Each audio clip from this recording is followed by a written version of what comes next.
అంటే ఇప్పుడున్న జనరేషన్ గురించి ఎందుకు మాట్లాడుతున్నానంటే మీ మీద విపరీతమైనటువంటి ఒత్తిడి, బాధ్యతలు, ఈ ఒత్తిడి బాధ్యతలు, చదువులు, మానసిక వైకల్యాలతో చాలా నలిగిపోతున్నారు. అందుకని ఇవన్నిటిని జయించాలి అంటే, విజయం సిద్ధించుకోవాలంటే సూర్యుడిని ఆరాధించడం తప్ప వేరేది లేదు. ఇక్కడ మనం మాఘమాసం గురించి మాట్లాడుకుంటే మనకి సంవత్సరంలో ఉత్తరాయణ పుణ్యకాలంలో ప్రవేశించిన దక్షిణాయనం నుంచి ఉత్తరాయణ పుణ్యకాలంలో మనకి మకర సంక్రాంతి పండగ జరుపుకున్న తర్వాత వచ్చేది మాఘమాసం. అది పుష్యమాసం, ఇది మాఘమాసం. ఈ మాఘమాసం ఎంత విశేషము అంటే ఈ మాఘమాసంలోనే ఇప్పుడు మనం నవరాత్రులు జరుపుకుంటున్నాం. శ్యామలాదేవి నవరాత్రులు, సరస్వతి నవరాత్రులు, ఇందులోనే మనకి శ్రీ పంచమి అని కూడా వస్తుంది. అంటే మాఘమాసం జ్ఞానాన్ని ప్రసాదిస్తుంది.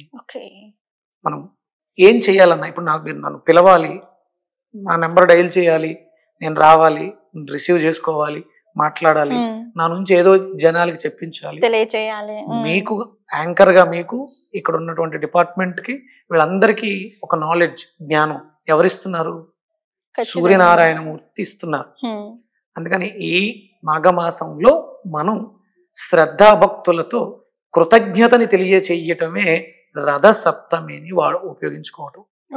అంటే శాస్త్రం చాలా చెప్తూ ఉంటుంది, వేదాలు చాలా చెప్తాయి, ఇలా ఆరాధించాలి, అలా ఆరాధించాలి. కానీ ఇప్పుడున్నటువంటి ఈ జీవన విధానానికి అవన్నీ మన వల్ల, మీకన్నా మంత్రాలు తెలుస్తాయా? తెలియదు. మీరు చదువుకున్న చదువులే మీకు చాలా ఎక్కువైపోయి చాలా ఇబ్బంది పడిపోతూ ఉంటారు. ఇప్పుడు ఇవన్నీ ఎక్కడ? కానీ విధిగా ఈ రథసప్తమి తిథిని పురస్కరించుకుని పూర్వం పెద్దల ఇళ్లలో చిక్కుడుకాయలతో ఒక రథాన్ని తయారు చేస్తారు. చిక్కుడుకాయలు, చిక్కుడు ఆకులు, చిక్కుడుకాయలు, రేగుపళ్ళతో ఈ రోజు ఊర్లలో ఇవి పండగ. మనకి రథసప్తమి అనేది ఒక పండగ. తెల్ల దుంపలు ఉంటాయి కదా, దీని ఏమంటారు, పొటాటో, స్వీట్ పొటాటో, దాన్ని రౌండ్ గా కోసి చిలకడ దుంప, దాన్ని చక్రాల కింద చిక్కుడు కాయలకి ఇనుపుల్లలు గుచ్చి ఒక రథం గోపురంలా తయారు చేసి చిక్కుడు ఆకులతో దాన్ని అలంకరించి తెల్ల జిల్లేడు పుష్పాలతో స్వామిని అందులో ఉన్నాడు అని, పసుపు విఘ్నేశ్వరుని తయారు చేసి అందులో ఉంచి ఆయనే సూర్యుడు అని భావించి పూజ చేస్తారు. ఇది అంటే ప్రత్యక్షంగా కనిపిస్తున్నటువంటి దీప స్వరూపం, ప్రత్యక్ష దీపం ఆయన. కానీ మనం ఇక్కడ దీపం వెలిగిస్తాం, ఆయన అక్కడ కనిపిస్తున్నాడు, అయినా సరే దగ్గరకు తెచ్చేసుకుంటాం, ఆయన మా దగ్గరగా ఉన్నాడు అని. ఆ రథంలో ఆయన కూర్చోబెట్టి అర్చన చేస్తాం. తర్వాత పాలు, బెల్లము, బియ్యము వేసి పరమాన్నాన్ని వండి అక్కడే ఆ రథం పక్కనే ఆవు పిడకలతో పరమాన్నాన్ని వండి ఆయనకి నివేదన చేస్తాం.